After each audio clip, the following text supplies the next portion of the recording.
अस्सलाम वालेकुम फ्रेंड्स। तो कैसे आप सब लोग, उम्मीद है सब लोग खैरियत से होंगे, आफियत से होंगे। तो पिछली बार हमने इलेक्ट्रिसिटी को के चैप्टर को स्टार्ट किया था। उम्मीद है आपने वो लेक्चर देखा होगा। अगर नहीं देखा तो सबसे पहले वो लेक्चर आप देख लीजिएगा। तो आज ये ओवरऑल लेक्चर नंबर 2 है इलेक्ट्रिसिटी का, और लेक्चर नंबर 5 है ओवरऑल JKSSB जनरल साइंस का। तो चलिए आज लेक्चर नंबर 5 से स्टार्ट करते हैं। जो सबसे पहला टॉपिक आज हम डिस्कस करने वाले हैं वो होगा, पिछली बार हमने इलेक्ट्रिक करंट तक सारा पढ़ लिया था। अब हम इसके बाद जो पहला टॉपिक आज पढ़ने जा रहे हैं that will B electric field.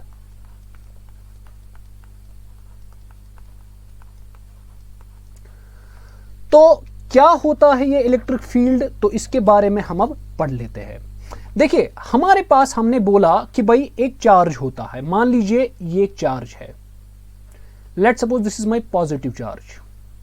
जब भी कहीं पर चार्ज प्रेजेंट होता है, जब भी कहीं पर चार्ज प्रेजेंट होता है, वो अपने इर्द गिर्द, जो उसके इर्द गिर्द 3D स्पेस होती है, मान लीजिए ये इसके इर्द गिर्द 3D स्पेस है, वो अपने इर्द गिर्द जहां पर भी चार्ज प्रेजेंट होता है, वो अपने इर्द गिर्द जो इसके इर्द गिर्द स्पेस होती है, 3D स्पेस होती है, जगह होती है, वो उसको मॉडिफाई करके, वो उसको मॉडिफाई करता है। ठीक है, वो उसको मॉडिफाई करता है। ठीक है, और उस ऐसे मॉडिफाई करता है कि जो भी इलेक्ट्रिकल इफेक्ट्स इस चार्ज की वजह से दिख सकते हैं वो इसी फील्ड के अंदर अंदर दिखेंगे। ठीक है, जो भी फील्ड इस चार्ज की वजह से ऑब्जर्व किए जा सकते हैं वो इसी फील्ड के अंदर फिर ऑब्जर्व किए जा सकते हैं। तो इस फील्ड का नाम है इलेक्ट्रिक फील्ड। तो इसकी डेफिनेशन पहले लिख लेते हैं। तो इसकी डेफिनेशन हम ऐसे लिखेंगे,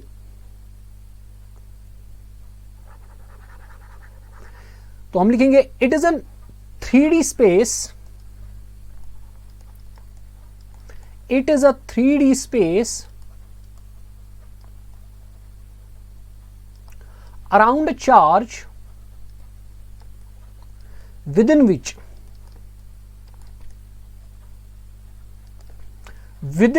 electrical and all other related effects are observed, and all other related effects are observed।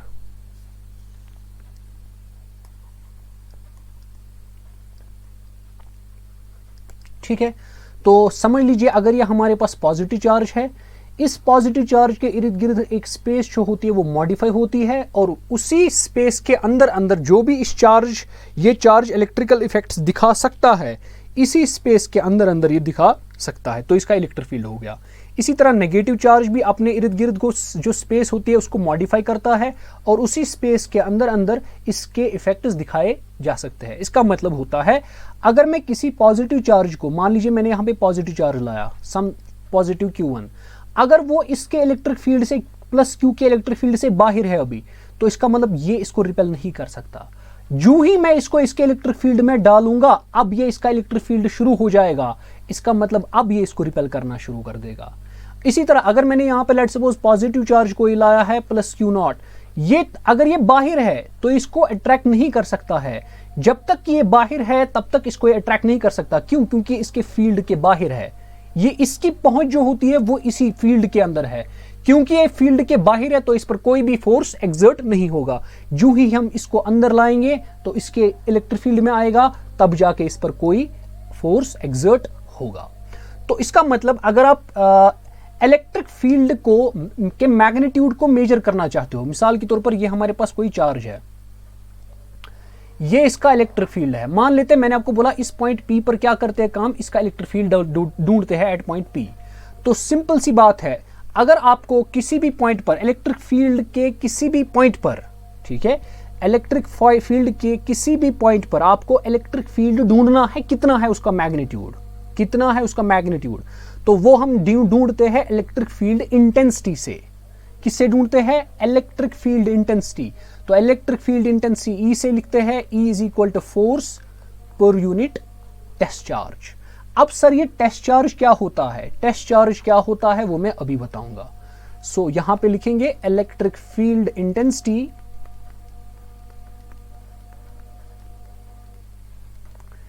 Electric field intensity at any point is the electrostatic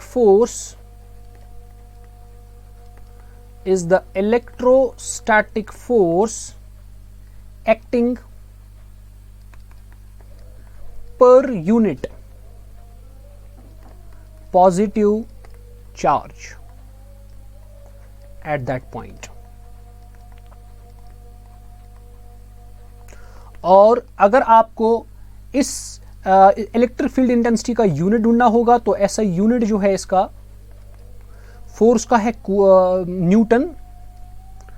Newton और चार्ज का है कूलम, तो न्यूटन पर कूलम। ठीक है, तो ये इसका ऐसा यूनिट बनता है। अब उसके बाद आगे चलते हैं। अब इसके बाद क्या है कि हमारे पास ये तो हो गया इलेक्ट्रिक फील्ड, लेकिन अब इसके बाद हम नेक्स्ट चीज लाते हैं, उसको बोलते हैं electrostatic potential difference. Electrostatic potential पहले पढ़ते हैं।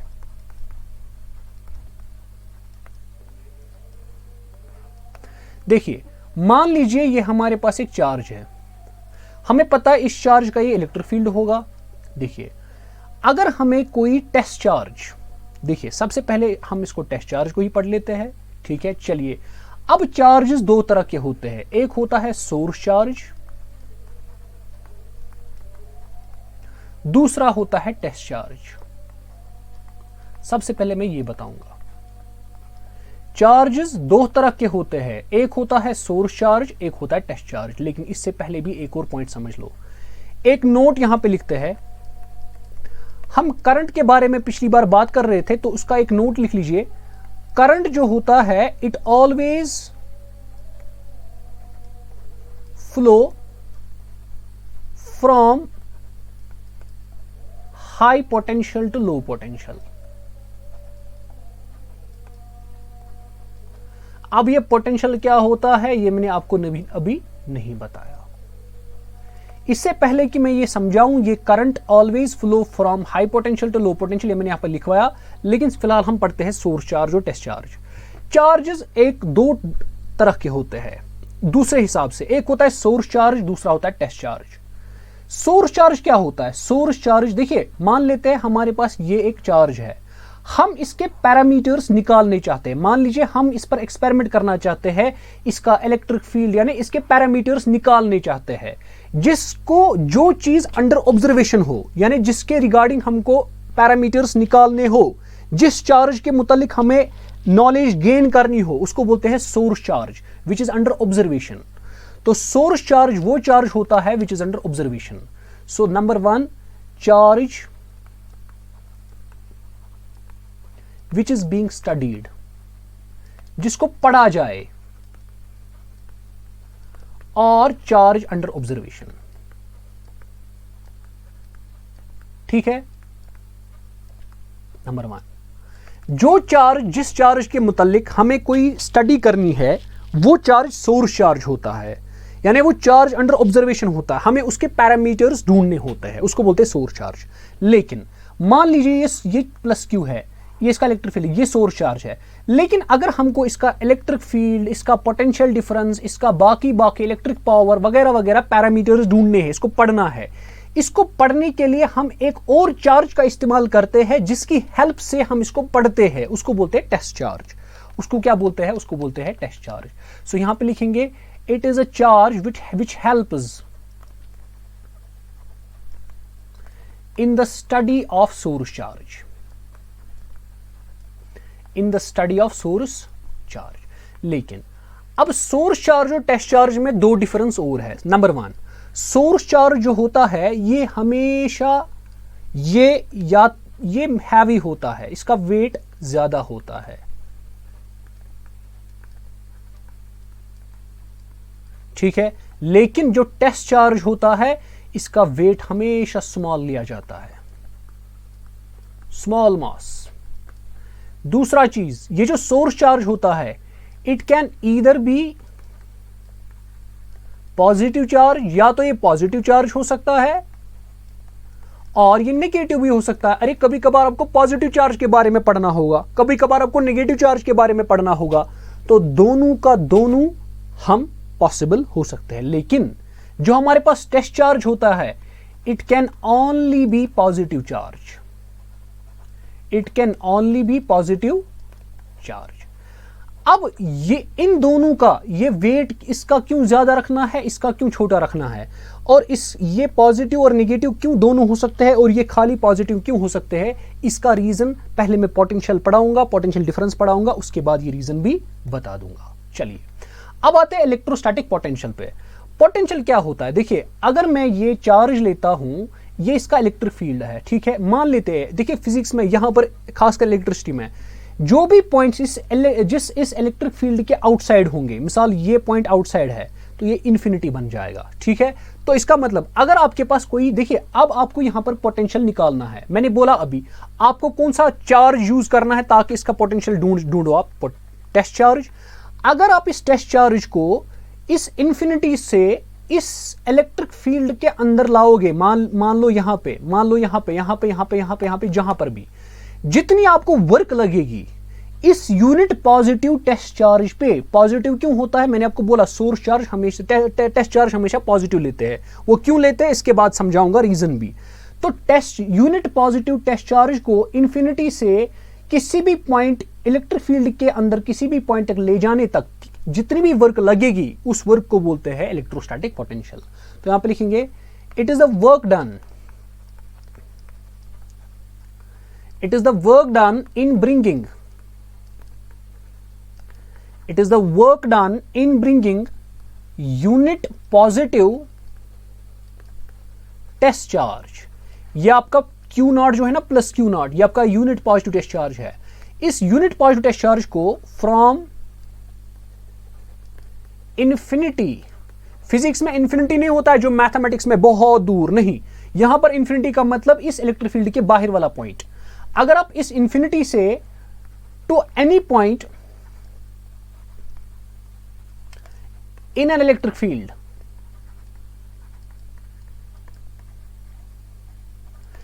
एक test charge unit positive test charge को इंफिनिटी से लेकर इस पॉइंट ए तक या किसी भी पॉइंट तक, यहां पर, यहां पर, यहां पर, यहां पर कितनी वर्क लगेगी उसको बोलते हैं इलेक्ट्रोस्टैटिक पोटेंशियल। इसको क्या बोलते हैं, इलेक्ट्रोस्टैटिक पोटेंशियल बोलते हैं।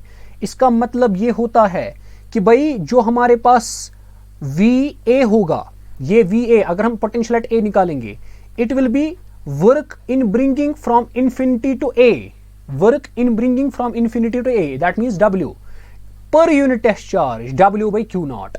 इसके SI यूनिट क्या होता है, SI यूनिट होगा वर्क, वर्क का होता है जूल पर कूलम, और जूल पर कूलम को बोलते हैं 1 वोल्ट। तो इसका SI यूनिट क्या बनेगा, वोल्ट बनेगा। समझ आ गया। तो ये हो गया इलेक्ट्रोस्टैटिक पोटेंशियल। तो इसीलिए मैंने आपको एक नोट यहां पे लिखवाया था कि current always flow from high potential to low potential, ठीक है, current always flow from high potential to low potential, ठीक है। अब इसके बाद समझ लेना है, चलिए अब आ जाते हैं electrostatic potential difference. Electrostatic potential difference, sir जी ये क्या होता है इलेक्ट्रोस्टैटिक पोटेंशियल डिफरेंस? तो यहां पे समझ लीजिए, अगर आपके पास ये सोर्स चार्ज है, इसका ये इलेक्ट्रिक फील्ड है, अब ये A पॉइंट है, ये B पॉइंट है, मान लीजिए। अब मान लीजिए आपका टेस्ट चार्ज यहां पे है, पॉजिटिव यूनिट टेस्ट चार्ज, इसको एक पॉइंट से दूसरे पॉइंट तक ले जाने में कितनी वर्क लगेगी, लेकिन फील्ड के अंदर। अब इन्फिनिटी से फील्ड के अंदर नहीं, फील्ड में ही कोई पॉइंट, फील्ड में ही कोई पॉइंट, उन दोनों पॉइंट्स के बीच में कितनी वर्क लगेगी इस यूनिट पॉजिटिव टेस्ट चार्ज को ले जाने में, वही आपकी इलेक्ट्रोस्टैटिक पोटेंशियल डिफरेंस है। सो यहां पे लिखेंगे it is the work done in bringing a unit positive test charge from one point to other in an electric field. ठीक है, तो इसका मतलब अगर मैं यहां पे वी ए बी निकालूं, potential difference between A B, that will be equal to V A minus V B. ठीक है, potential difference between A and B is equal to V A minus V B, that's equal to work done between A and B. A से B तक इस positive test charge को ले जाने में कितनी वर्क लगी, डिवाइडेड बाय क्यू नॉट, और इसका ऐसा यूनिट भी वोल्ट होता है। इसका ऐसा यूनिट भी वोल्ट होता है, या आप कह सकते हो जूल पर कूलम। तो ये हो गया इलेक्ट्रोस्टैटिक पोटेंशियल और इलेक्ट्रोस्टैटिक पोटेंशियल डिफरेंस, समझ आ गया। अब यहां से इसके बाद कुछ इंपॉर्टेंट चीजें हैं जो आपको समझनी जरूरी है। अब मैंने आपको अभी बता दिया कि भाई ये जो हमारे पास इसको क्या बोलते हैं अच्छा, सबसे पहला चीज यहां पे मैं एक और चीज ऐड करना चाहूंगा, दो तीन चीजें ऐड करना चाहते हैं मैं। सबसे पहला चीज, करंट जो होती है, करंट, इसको मेजर किया जाता है एक डिवाइस से। Current is measured by a device known as ammeter. उसको क्या कहते हैं, एमीमीटर कहते हैं, नंबर 1। नंबर 2, जो वोल्टेज है या पोटेंशियल डिफरेंस है, वोल्टेज को मेजर करते हैं by a device known as voltmeter. उसको क्या कहते हैं हम, वोल्ट मीटर कहते हैं। नंबर 3, एक डिवाइस होता है galvanometer. Galvanometer measures both, it measures current as well as voltage. ये दोनों के दोनों चीजें मेजर कर सकता है। और एक चीज अगेन मैं लिख लेता हूं, चार्ज या करंट फ्लोज। सो यहां पे लिखेंगे charge flows always flows from high potential to low potential. तो अब आपको ये पोटेंशियल समझ आया होगा। चलिए अब मैं समझाता हूं, मैंने इससे पहले सोर्स चार्ज और टेस्ट चार्ज के बारे में आपको कुछ बताया था। अब देखते हैं उसका मतलब क्या है। देखिए सबसे पहले why source charge is heavier than test charge. अरे भाई सोर्स चार्ज को टेस्ट चार्ज से ज्यादा हैवी क्यों रखना। तो अब आपको मैंने अभी पीछे बोला था कि सोर्स चार्ज जो होता है ये हमेशा हमको हैवियर लेना पड़ता है देन टेस्ट चार्ज। उसका रीजन क्या है सर, अगर हम सोर्स चार्ज को लाइट रखेंगे, टेस्ट चार्ज को भी लाइट रखेंगे, या सोर्स चार्ज को भी हैवी रखेंगे, टेस्ट चार्ज को भी हैवी रखेंगे, यानी दोनों के वेट्स को इक्वल करेंगे, ऐसा पॉसिबल क्यों नहीं है? ऐसा नहीं हो सकता है, तो मैं कहता हूं नहीं हो सकता है। तो देख लेते हैं क्यों। तो मान लीजिए ये हमारे पास ये सोर्स चार्ज है, ये टेस्ट चार्ज है। अब हम इसी के डिफरेंट डिफरेंट पॉसिबल केसेस दिखाएंगे और हम ये प्रूव करेंगे कि सोर्स चार्ज क्यों हैवियर होना चाहिए। तो चलिए केस नंबर 1 की ओर। जब आपका सोर्स चार्ज भी लाइट हो, टेस्ट चार्ज भी लाइट हो, या सोर्स चार्ज भी हैवियर हो, टेस्ट चार्ज भी हैवियर हो, या हम कह सकते हैं दूसरे अल्फाजों में कि सोर्स चार्ज का जितना वजन हो उतना ही वजन टेस्ट चार्ज का भी हो। तो जब हम ऐसा करते हैं, ऐसा करने के लिए ये समझ लीजिए जब दोनों हम लाइटर लेंगे, इसको अच्छे से समझ लेना है, जब हम दोनों चार्जेस को लाइटर लेंगे तो कुछ इस तरह होगा।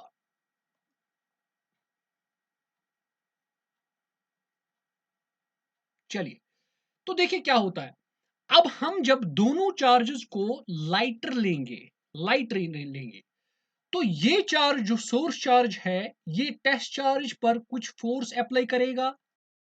तो इसका मतलब ये सोर्स चार्ज जो है ये इस टेस्ट चार्ज पर कुछ फोर्स अप्लाई करेगा, इसका मतलब इस डायरेक्शन में, और ये टेस्ट चार्ज भी इस सोर्स चार्ज पर कोई फोर्स अप्लाई करेगा इस डायरेक्शन में। मगर चूंकि दोनों के दोनों टेस्ट चार्ज लाइटर है, दोनों का इक्वल वेट है, इसका मतलब ये भी चलेगा, ये भी चलेगा, दोनों के दोनों डिस्प्लेस हो जाएंगे। दैट मींस इस सोर्स चार्ज ने जितना फोर्स टेस्ट चार्ज पे लगाया और इस टेस्ट चार्ज ने जितना फोर्स सोर्स चार्ज पे लगाया, दोनों के दोनों ऑब्जर्वर को दिखेंगे। उससे क्या होगा, ऑब्जर्वर जो चाहता था उसकी डिमांड जो है, उसकी ख्वाहिश जो है, उसकी रिक्वायरमेंट जो है वो पूरी नहीं होगी। क्यों? ऑब्जर्वर चाहता था खाली सोर्स चार्ज के बारे में पढ़ना, लेकिन यहां पे टेस्ट चार्ज भी आ गया। अब इसको सोर्स चार्ज के का जो अकेले में इफेक्ट था, जो उसका अकेले में फोर्स का इफेक्ट था, अब ये वो निकाल नहीं पाएगा। क्यों? क्योंकि अब यहां पर दोनों फोर्सेस है अवेलेबल। यहां पे सोर्स चार्ज भी उधर इधर चला, टेस्ट चार्ज भी चला। इसका मतलब जब टेस्ट चार्ज डिस्प्लेस हुआ, दैट मींस वो फोर्स है सोर्स चार्ज का जो हमें निकालना था। जब टेस्ट चार्ज चला गया उधर इधर, डिस्प्लेस हुआ, सॉरी, जब सोर्स चार्ज डिस्प्लेस हो गया, तो इसका मतलब वो टेस्ट चार्ज का फोर्स डिपिक्ट करता है। तो इसका मतलब यहां पर दोनों के दोनों फोर्सेस ऑब्जर्वेबल है, जिसकी वजह से ऑब्जर्वर को कंफ्यूजन हो सकता है, मतलब वो अच्छे से निकाल नहीं पाएगा कि सोर्स चार्ज ने इसमें से कितना इंडिविजुअली टेस्ट चार्ज पर एग्जर्ट किया। Number one. अब अगर दोनों हेवियर होंगे, उसका भी यही रिजल्ट होगा, दोनों डिस्प्लेस होंगे, इसका मतलब दोनों का मास सेम होगा, और जब दोनों का मास सेम होगा, दोनों डिस्प्लेस हो जाएंगे और पता नहीं लग जाएगा कि सोर्स चार्ज ने इंडिविजुअली कितना फोर्स एग्जर्ट किया था टेस्ट चार्ज पर, जो कि हमारा ऑब्जेक्टिव था। अब आते हैं सर एक और चीज पे। अगर हमारा सोर्स चार्ज लाइटर रख लिया, आप टेस्ट चार्ज को हैवियर रख लिया, ऐसा नहीं हो सकता है? क्या जरूरी है टेस्ट चार्ज को लाइट रखना? नहीं, चले देख लेते हैं। अगर ऐसा हुआ, सोर्स चार्ज लाइटर है, क्या ये फोर्स अप्लाई करेगा इस टेस्ट चार्ज पे? हाँ करेगा। क्या टेस्ट चार्ज सोर्स चार्ज पर अप्लाई करेगा फोर्स? हाँ करेगा। लेकिन ऑब्जर्वेबल कौन होगा? ऑब्जर्वर को खाली वो फोर्स दिखेगा। देखिए, सोर्स चार्ज लाइटर है, इसकी वजह से, लाइटर होने की वजह से ये डिस्प्लेस होगा, लेकिन टेस्ट चार्ज हेवियर है, ये डिस्प्लेस नहीं होगा। ऐसा लगेगा, ऐसा लगेगा ऑब्जर्वर को कि खाली टेस्ट चार्ज ने ही फोर्स किया अप्लाई इस पर, और सोर्स चार्ज ने कोई फोर्स अप्लाई नहीं किया इस टेस्ट चार्ज पे। क्यों? क्योंकि टेस्ट चार्ज हिला ही नहीं, क्योंकि वो हैवियर है। इसका मतलब ऑब्जर्वर को राइट इंफॉर्मेशन नहीं मिल सकती है। ऑब्जर्वर को अगर राइट इंफॉर्मेशन चाहिए, उसके लिए टेस्ट चार्ज लाइटर होना चाहिए और सोर्स चार्ज हैवियर होना चाहिए। जैसे कि यहां पर अगर हमने अब इसको हैवियर रखा, इसको लाइटर रखा, जब टेस्ट चार्ज लाइटर होगा, ये भी इस पर फोर्स अप्लाई करेगा, ये भी इस पर फोर्स अप्लाई करेगा, लेकिन ये टेस्ट चार्ज लाइटर होने की वजह डिस्प्लेस होगा, लेकिन ये सोर्स चार्ज हेवियर होने की वजह से डिस्प्लेस नहीं होगा। इसका मतलब हमें खाली इस टेस्ट सोर्स चार्ज का फोर्स का इफेक्ट दिखेगा, और जो हमें निकालना भी था। इसीलिए हम हमेशा सोर्स चार्ज को हेवियर लेते हैं, टेस्ट चार्ज को लाइटर लेते हैं। आई होप ये आपको समझ आया होगा। इसके बाद हमारे पास, मैंने इसके बाद बोला था, टेस्ट चार्ज को हमेशा नेगेटिव लेते हैं, सॉरी पॉजिटिव लेते हैं। ऐसा क्यों? देखिए ऐसा क्यों होता है। सबसे पहला केस, मैं यहां पे सोर्स चार्ज भी पॉजिटिव लूंगा, टेस्ट चार्ज भी पॉजिटिव लूंगा, तो देखते हैं क्या ये केस पॉसिबल है या नहीं। देखिए, जब हमारे पास पॉजिटिव चार्ज है, ये इसका इलेक्ट्रिक फील्ड हो गया, और जब ये इसका इलेक्ट्रिक फील्ड हो गया, ठीक है, जब इसे इसका इलेक्ट्रिक फील्ड हो गया, तो मान लेते हैं हमने दो पॉइंट्स लिए, ये ए पॉइंट है और ये हमारे पास बी पॉइंट है। ठीक है, हमारे पास दो पॉइंट है, ए पॉइंट है और ये बी पॉइंट है। अब समझ लेना है, ये test charge positive test charge है। जब हम, और समझ लेना है, जब ये पॉजिटिव टेस्ट चार्ज है, पॉजिटिव चार्ज हमेशा हाई पोटेंशियल पे होता है, नेगेटिव चार्ज हमेशा लो पोटेंशियल पे होता है। ठीक है, तो ये मैंने पढ़ा भी है इससे पहले भी, तो यहां पे लिख लेते हैं, पॉजिटिव चार्ज जो होता है, it is at higher potential, और नेगेटिव चार्ज जो होता है, it is at lower potential. ये मैंने बताया है। इसका मतलब यहां पर पॉजिटिव चार्ज है, इसका मतलब जितना जितना पॉजिटिव चार्ज के क्लोज जाओगे, उतना उतना पोटेंशियल बढ़ेगा। इसका मतलब ए का पोटेंशियल ज्यादा होगा, बी का पोटेंशियल कम होगा। अब समझ लेना है, जब आप इस पॉजिटिव डिस्चार्ज को इसके बी पॉइंट पर लाओगे, आपको कुछ वर्क लगेगी? हाँ लगेगी। मान लेते आपने इसको बी पॉइंट तक लिया, या आपने लिया, उसके बाद बी पॉइंट से आपने ए तक लिया और ए से छोड़ दिया। जब आपने ए पॉइंट तक इसको छोड़ दिया तो आपको लगता है टेस्ट चार्ज इस डायरेक्शन में चला जाएगा, क्यों? क्योंकि इसको ये रिपेल करेगा।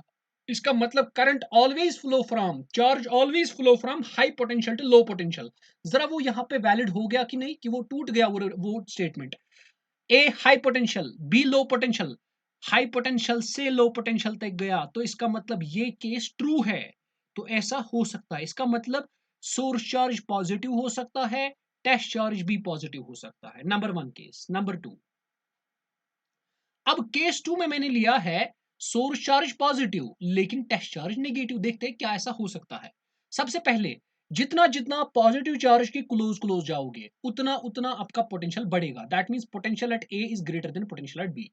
अब जब आप इस माइनस क्यू नॉट यानी टेस्ट चार्ज को, ये आपका टेस्ट चार्ज है, अब जब आप इस टेस्ट चार्ज को अंदर लाओगे फील्ड में, बताओ अगर आपने इसको बी तक लाया, बी पर इसको छोड़ दिया, जब बी पर छोड़ोगे क्योंकि इसको अभी अट्रैक्ट करेगा, ये ऊपर की तरफ चला जाएगा। इसका मतलब चार्ज कहां से कहां चला, चार्ज बी से ए तक पहुंचा। इसका मतलब बी पर पोटेंशियल कम था, ए पर पोटेंशियल ज्यादा था, लो पोटेंशियल तो हाई पोटेंशियल, जो पॉसिबल ही नहीं था। इसका मतलब यहां पर ये वाला केस हम नहीं ले सकते हैं। इस वाले केस में क्या क्या डिफरेंस थी पिछले वाले से, खाली इतनी कि यहां पर टेस्ट चार्ज नेगेटिव है, तो इसलिए हम टेस्ट चार्ज को नेगेटिव नहीं लेते हैं। और केस लेते हैं, केस नंबर 3। जब हम अब टेस्ट सोर्स चार्ज भी नेगेटिव और टेस्ट चार्ज पॉजिटिव, अब क्या ये पॉसिबल है? हाँ, देख लीजिए कैसे। अब देख लीजिए जितना जितना आप नेगेटिव चार्ज लो पोटेंशियल पे होता है, जितना जितना आप नेगेटिव चार्ज की क्लोज क्लोज जाओगे उतना उतना पोटेंशियल कम हो जाएगा, जितना जितना दूर हो जाओगे पोटेंशियल बढ़ जाएगा। तो इसका मतलब potential at A is less than potential at B, वो मैंने यहां पे लिखा।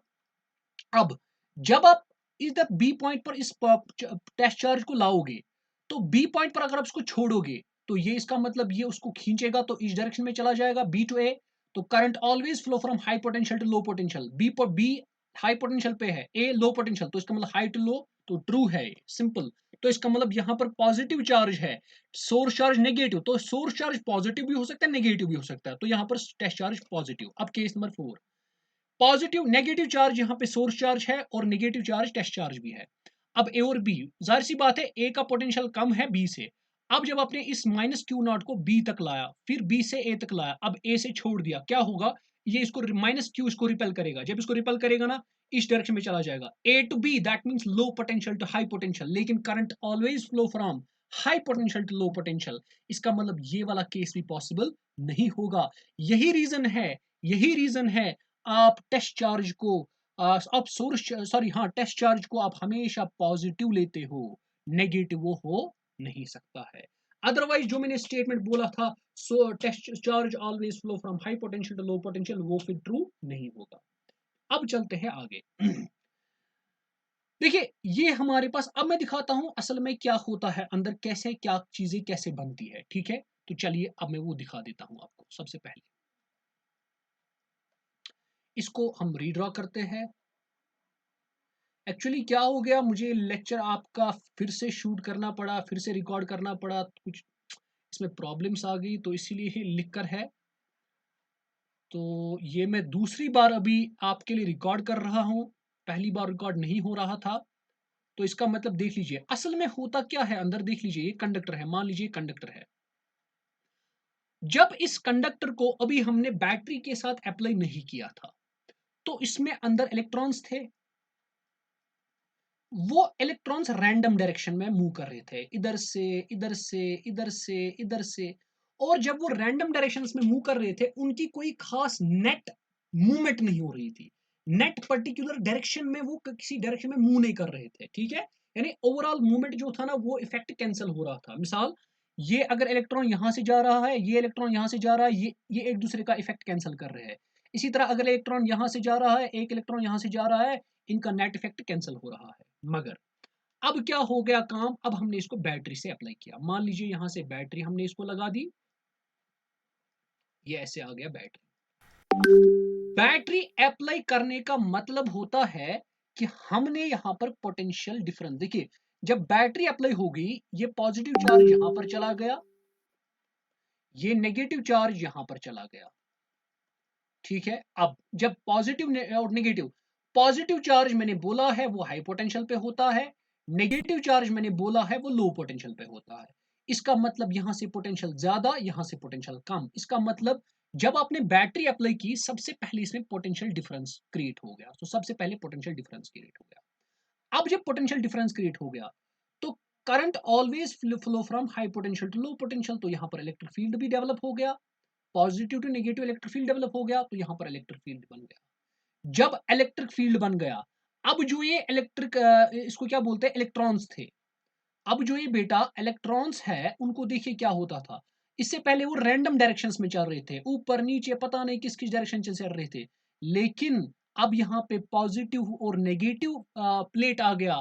ये पॉजिटिव प्लेट जो है ये इलेक्ट्रॉन्स को अट्रैक्ट करता है अपनी ओर, ये भी सारे अट्रैक्ट, और ये नेगेटिव उसको रिपेल करता है। तो जाहिर सी बात है इलेक्ट्रॉन्स का एक खास डायरेक्शन आ जाती है।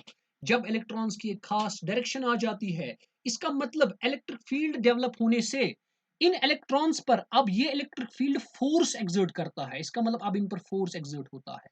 जब इन पर फोर्स एक्सर्ट होता है, जाहिर सी बात है आपने पढ़ा होगा, जब किसी चीज पर फोर्स एक्सर्ट होता है तो उस पर एक्सेलरेशन प्रोड्यूस होती है। तो जब एक्सेलरेशन प्रोड्यूस होगी, इसका मतलब ये चार्जेस चलेंगे, और जब ये चार्जेस चलते हैं, और चार्जेस के चलने को ही बोलते हैं करंट, तो तब करंट बनती है। तो इससे मुझे ये समझाना था कि सबसे पहले पोटेंशियल डेवलप होती है, उसके बाद करंट डेवलप होती है। ठीक है, इसका मतलब सबसे पहले कौन प्रोड्यूस हो गया, पोटेंशियल, उसके बाद करंट आ गया। करंट पोटेंशियल डिफरेंस से पहले प्रोड्यूस नहीं हो सकती है। अब आते हैं ओम्स लॉ पे, देख लीजिए। ओम्स लॉ क्या बोलता है, ओम्स लॉ बोलता है अगर ये कंडक्टर है, मान लीजिए ये कंडक्टर है, इस कंडक्टर को हमने बैटरी से अप्लाई किया है जिसका पोटेंशियल है V, ठीक है, या कुछ भी बैटरी से अप्लाई किया। अब इस बैटरी ने करंट दिया, ये पॉजिटिव है ये नेगेटिव है, from this positive to negative, ये current current always flow from high potential to low potential. अब ये करंट आई देता है, ठीक है। जब इसको हम पॉजिटिव नेगेटिव से कनेक्ट करते हैं, यहाँ पर ये पॉजिटिव प्लेट बनता है, ये नेगेटिव प्लेट बनता है, इसके बीच में पोटेंशियल डिफरेंस डेवलप होता है और करंट चलती है ना, बोला ना मैंने अभी। लेकिन ओम्स लॉ आपको पोटेंशियल और करंट के बीच में एक रिलेशन बताता है कि इन दोनों के बीच में क्या रिलेशन है। देख लीजिए, बहुत सारे बोलते हैं V is directly proportional to I, यानी V I पे डिपेंड करता है। ये गलत है। क्यों? क्योंकि पहले कौन आया, पहले V आया फिर आया I। इसका मतलब जब V पहले आया, ये I पे कैसे डिपेंड करेगा, जब I था ही नहीं, V तब किस पे, V I पे डिपेंड करेगा तब, क्योंकि तब I तो था ही नहीं। इसका मतलब V I पे डिपेंड करना ये गलत स्टेटमेंट है। इसका मतलब इस स्टेटमेंट को आपको भी करेक्ट करना है। V is directly proportional to I, ये गलत स्टेटमेंट है। मैथमेटिकली सही है, लेकिन इसको इसको क्या बोलते हैं, फिजिकली ये स्टेटमेंट अच्छा, फिजिक्स में अच्छा नहीं है। क्यों? क्योंकि पोटेंशियल भाई पहले आ गया। जब पोटेंशियल पहले आ गया, करंट बाद में आ गई। जब करंट नहीं थी तब पोटेंशियल किस पे डिपेंड कर रही थी, समझ आ रही है। यहां से हमने बोला potential is directly proportional to I, ठीक है, पोटेंशियल डिपेंड करती है करंट पे। जब करंट थी ही नहीं, पोटेंशियल किस पे डिपेंड करती थी, इसका मतलब पोटेंशियल करंट पे नहीं डिपेंड करती है, current depends upon the V. और it is a there is a direct relation between I and V. जितना potential difference between the two ends of a conductor increase होगा, उतना करंट इंक्रीज होगा। उसका रीजन क्या है, उसका रीजन एक्चुअली यहां पर आप समझ लीजिए। जितना ये पोटेंशियल इंक्रीज होगा, उतना उतना यहाँ पर ज्यादा पॉजिटिव चार्ज आएगा, यहाँ पर ज्यादा ज्यादा नेगेटिव चार्ज आएगा। और जितना यहाँ पर ज्यादा नेगेटिव ज्यादा पॉजिटिव आएगा, उतना उतना ज्यादा इलेक्ट्रॉन्स को ड्रिफ्ट मिलेगा। जितना जितना ज्यादा इलेक्ट्रॉन्स को फोर्स मिलेगा, ज्यादा ज्यादा एक्सेलरेशन प्रोड्यूस होगी। जितना जितना ज्यादा इलेक्ट्रॉन्स को प्रोड्यूस होगी, अब ज्यादा ज्यादा इलेक्ट्रॉन्स को पुश मिलेगा, इसका मतलब ज्यादा ज्यादा इलेक्ट्रॉन्स चलने लगेंगे, ज्यादा ज्यादा करंट प्रोड्यूस होगी। इसका मतलब समझ आ रहा है, जितना पोटेंशियल ज्यादा बढ़ेगा उतना करंट बढ़ता है। अब अगर हम इसको मैथमेटिकली, नॉट फिजिकली, इसको मैथमेटिकली उल्टा लिखें, मैथमेटिकली लिख सकते हैं लेकिन फिजिकली इसमें कोई चीज हम डिराइव नहीं कर सकते हैं। तो V is directly proportional to I, और V अगर इस प्रोपोर्शनैलिटी को कांस्टेंट से रिप्लेस करेंगे, कांस्टेंट एंड इक्वालिटी से, उसको लिखेंगे V is equal to IR। इस R को बोलते हैं कांस्टेंट ऑफ प्रोपोर्शनैलिटी, इसी को बोलते हैं रेजिस्टेंस। अब ये रेजिस्टेंस होता क्या है वो मैं अभी बताऊंगा, लेकिन ओम्स लॉ, वो डिवाइसेस जो ओम्स लॉ को ओबे करते हैं उसको बोलते हैं नॉन सॉरी ओहमिक डिवाइसेस। और वो डिवाइसेस कुछ ऐसे भी होते हैं जो ओम्स लॉ को फॉलो नहीं करते हैं, उनको बोलते हैं non ohmic devices. I hope आपको ये समझ आ रहा होगा। अब सर जी ये रेजिस्टेंस क्या भला होती है, ये रेजिस्टेंस क्या होती है? देखिए, जब भी करंट कंडक्टर में चलती है, ये मान लीजिए यहाँ पर ये इलेक्ट्रॉन्स चल चल रहे हैं, ये करंट चल रही है, हमने इसको बैटरी अप्लाई की, यहाँ पर पॉजिटिव चार्ज आ गया, यहाँ पे नेगेटिव, करंट चल गई। करंट जब चलती है तो एक अपोजिशन क्रिएट होता है जो इस करंट को अपोज करता है, उसी अपोजिशन को बोलते हैं रेजिस्टेंस। लेकिन डेवलप कैसे होता है वो समझ लीजिए। जब यहां पर इलेक्ट्रॉन्स चलने लगते हैं, सारे इलेक्ट्रॉन्स एक ही डायरेक्शन में, इसी डायरेक्शन में, इसी डायरेक्शन में, मान लीजिए इसमें 10,000, इसमें मत, ये बहुत इलेक्ट्रॉन्स होते हैं इसमें, लाख नहीं, 10 लाख नहीं, मिलियन नहीं, 10 मिलियन नहीं, हजारों के हजारों के हजारों के हजारों मिलियंस इलेक्ट्रॉन्स। जाहिर सी बात है, जब इतने सारे इलेक्ट्रॉन्स एक ही डायरेक्शन से जा रहे हैं तो क्या इनमें कोलिजन नहीं होगा? इसका मतलब जब कोलिजन होता है तब तब रेजिस्टेंस अपोजिशन होगा। इसका मतलब अपोजिशन किसकी वजह, रेजिस्टेंस किसकी वजह से डेवलप होता है? अपोजिशन की वजह से। इसका मतलब जब यहाँ पे इलेक्ट्रॉन्स एक ही डायरेक्शन में जा रहे हैं, यहाँ पे कोलिजन्स होते हैं, जब कोलिजन्स होते हैं तो वही रेजिस्टेंस प्रोवाइड कर लेता है। अब V equal to I R हमने अभी पढ़ा, ये ओम्स लॉ है, ओम्स लॉ का स्टेटमेंट। तो अगर हम यहाँ से R निकालेंगे, R निकलेगा बराबर V बाई आई, और ऐसा यूनिट जो होता है रेजिस्टेंस का वो होता है ओम। ठीक है, अब आगे चलते हैं। सर जी ये समझ आ गया। अब कौन से चीजें ऐसे हैं जिन पर ये कंडक्टर जो है, सॉरी, जिन पर ये रेजिस्टेंस जो है वो डिपेंड करता है? Number one, length. Sir length पे कैसे डिपेंड करता है? देखिए, अब जब आपके पास लेंथ इंक्रीज हो जाएगी, कंडक्टर की लेंथ इंक्रीज होने का मतलब, अगर इससे पहले, इस मिसाल के तौर पर, अगर इससे पहले कंडक्टर में 50 मिलियन इलेक्ट्रॉन्स मूव कर रहे थे, अब 50 मिलियन नहीं, अब हजार नहीं, हजारों के हजारों मिलियन सब मूव करेंगे। अब अगर ज्यादा इलेक्ट्रॉन्स मूव कर रहे हैं, इसका मतलब कोलिजन होने के चांसेस ज्यादा है। जितना कोलिजन ज्यादा होंगे उतना रेजिस्टेंस ज्यादा होगा। इसका मतलब जितनी लेंथ ज्यादा उतनी रेजिस्टेंस ज्यादा, जितनी लेंथ कम उतनी रेजिस्टेंस कम। इसका मतलब resistance is directly proportional to the length, number one. Number two, area of cross section, यानी ये जो एरिया ऑफ क्रॉस सेक्शन है ना, ये डायमीटर है ये वाला, इसका एरिया कितना है उस पर भी डिपेंड करता है। देखिए, जितना रास्ता तंग होगा, अगर हम किसी मेले में जा रहे हैं, ठीक है, जुलूस निकाल रहे हैं, जितना रास्ता तंग होगा उतना कोलिजन होने के चांसेस ज्यादा है। लेकिन जितना रास्ता खुला होगा कोलिजन होने के चांसेस कम है। इसी तरह यहां पर भी, जितना एरिया ऑफ क्रॉस सेक्शन ज्यादा उतना कोलिजन होने के चांसेस कम, जितना कोलिजन होने के चांसेस कम रेजिस्टेंस कम। इसका मतलब जितना एरिया ऑफ क्रॉस सेक्शन ज्यादा रेजिस्टेंस कम, इनवर्स रिलेशन। अगर हम इन दोनों को कंबाइन करेंगे तो कुछ इस तरह आएगा, R is directly proportional to L by A. इस प्रोपोर्शनलिटी को इक्वल एंड कांस्टेंट से लिखेंगे तो equal to rho L by A, इस रो को बोलते हैं रेजिस्टिविटी। अब सर जी ये रेजिस्टिविटी क्या होता है? मान लेते हैं जब हमारी लेंथ 1 मीटर है और एरिया 1 मीटर स्क्वायर है, तो उस वक्त रेजिस्टेंस और रो ये बराबर आएगा। इसका मतलब हम डिफाइन कर सकते हैं रेजिस्टिविटी को ऐसे, रेजिस्टिविटी असल में रेजिस्टेंस ही है उस कंडक्टर की। रेजिस्टिविटी रेजिस्टेंस है एक कंडक्टर की, उस कंडक्टर की जिसकी लेंथ 1 मीटर हो और जिसका area of cross section 1 metre square हो। इसीलिए हमने रेजिस्टिविटी की डेफिनेशन यहां पे लिख ली है कि रेजिस्टिविटी, तो यहां पे आप देख सकते हैं, resistivity is the resistance of a conductor. ये कंडक्टर की रेजिस्टेंस है जिसका area of cross section 1 metre square है, जिसका area of cross section 1 metre square है और लेंथ 1 मीटर है। तो अगर हम R equal to rho L by A हमने अभी लिखा, तो रो अगर यहां से लिखेंगे, इसको रो बोलते हैं, A R A divided by L. R का यूनिट क्या है रेजिस्टेंस का? ओम। ए का यूनिट क्या है? Metre square.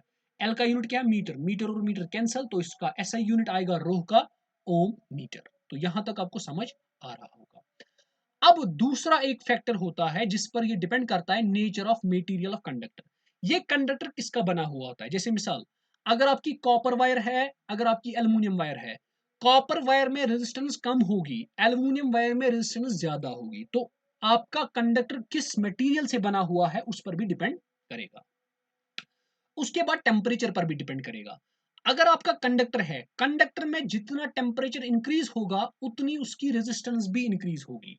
याद रखना है, जितना जितना टेम्परेचर बढ़ेगा उतना उतना रेजिस्टेंस कंडक्टर की बढ़ेगी। लेकिन अगर आपके पास सेमीकंडक्टर होगा, जितना जितना इंक्रीज हो जाएगा टेम्परेचर, रेजिस्टेंस सेमीकंडक्टर की डिक्रीज हो जाती है। तीसरा, अगर आपके पास इलेक्ट्रोलाइट होगा, अगर आपने टेम्परेचर को इंक्रीज किया, इलेक्ट्रोलाइट की भी रेजिस्टेंस डिक्रीज होती है, इसका मतलब इनवर्स रिलेशन। लेकिन अगर एलॉय होगा, ठीक है, एलॉय आपको पता है क्या होता है, अगर आपने उसमें इंक्रीज किया टेम्परेचर, उसकी रेजिस्टेंस भी इंक्रीज होगी। और याद रखना है, सिल्वर जो होता है, it is the best conductor of electricity. क्यों? क्योंकि इसकी रेजिस्टिविटी सबसे कम होती है।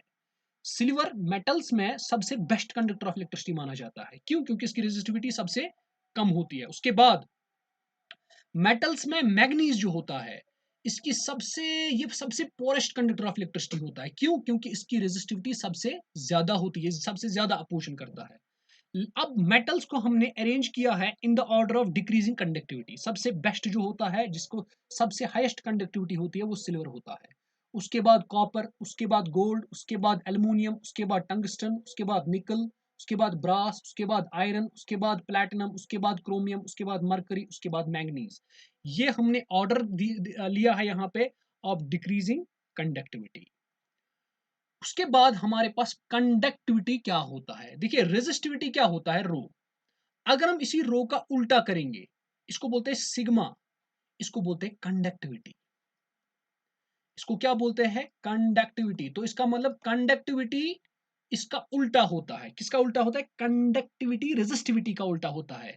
इसी तरह जिस तरह रेजिस्टेंस होता है, इसी तरह कंडक्टेंस होता है। कंडक्टेंस जी से रिप्रेजेंट करते हैं, तो जी आर का उल्टा होता है, 1/r। ठीक है। आर क्या होता है? Resistance to the opposition to the flow of current.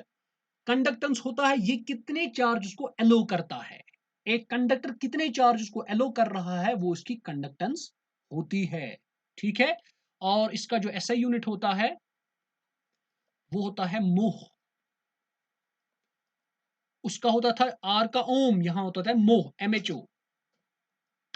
उसके बाद अब हम कुछ कॉमनली यूज्ड सिंबल्स दिखाएंगे यहां पे, जो हम इलेक्ट्रिसिटी में ज्यादातर यूज करते हैं। नंबर 1, रेजिस्टर कुछ इस तरह होता है। सेल कुछ इस तरह होती है, एक बड़ा लकीर होती है, एक छोटी लकीर। बड़ा लकीर रिप्रेजेंट करता है पॉजिटिव प्लेट एंड छोटा वाला रिप्रेजेंट करता है नेगेटिव प्लेट। बैटरी क्या होता है? एक्चुअली बैटरी होता है कम्बिनेशन ऑफ सेल्स। जब हम बहुत सारे सेल्स को कंबाइन करते हैं, तो वही बनती है बैटरी। रिप्रेजेंटेशन ऐसे है। बल्ब को हम ऐसे रिप्रेजेंट करते हैं। अच्छा, ओपन स्विच यानी जब हम ऑफ करते हैं किसी चीज को, है ना, किसी कोई चीज बल्ब ऑफ किया, ओपन स्विच को बोलते हैं। वो इस तरह रिप्रेजेंट करते हैं। क्लोज्ड स्विच यानी ऑन जब कोई चीज करते हैं, जैसा आपने बल्ब को ऑन किया, फैन को ऑन किया, तो कुछ इस तरह रिप्रेजेंट करते हैं। अगर दो वायर्स है जो आपस में टच नहीं हो रही है, जिन जो आपने कनेक्ट नहीं की है, ठीक है ना, कभी कभार एक वायर दूसरे वायर के ऊपर आ जाती है, लेकिन उसको हम ऐसे रिप्रेजेंट करते हैं। ठीक है। उसके बाद वेरिएबल रेजिस्टेंस, वो रेजिस्टेंस जिसका रेजिस्टेंस वेरी हो सकती है, उसको हम ऐसे यहां पर लकीर डालते हैं बस।